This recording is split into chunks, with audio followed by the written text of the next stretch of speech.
x is equal to root 5 plus root 3 by root 5 minus root 3 and y is equal to root 5 minus root 3 by root 5 plus root 3, then x plus y equals கேட்குறாங்க. இப்போ என்ன கேட்குறாங்க, x plus y என்னன்னு கேட்குறாங்க.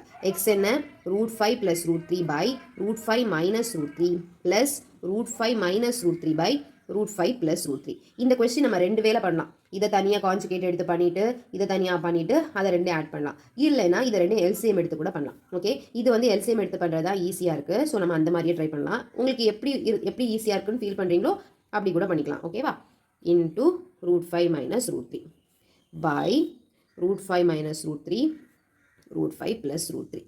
இது நான் எதனால LCM method choose பண்ணேன்னா, இதுக்கு எல்சிஎம் எடுக்கிறப்போ a plus b into a minus b ஃபார்ம்லேயே வந்துடுது. அப்போ டினாமினேட்டர் கண்டிப்பாக ரூட் போயிடும். அதனால மட்டும் தான் நான் இது எல்சிஎம் மெத்தட் சூஸ் பண்ணேன். உங்களுக்கு கன்ஃபியூஸ் ஆகுதுன்னா நீங்கள் நார்மலாக எப்பவும் கான்ஜுகேட் எடுத்து பண்ணுற மாதிரியே பண்ணிடலாம். ஓகே, இங்கே பாருங்க, இது a plus b into a plus b, that is a plus b the whole square. அந்த ஃபார்முலா போட்டுக்கலாம். a square plus 2ab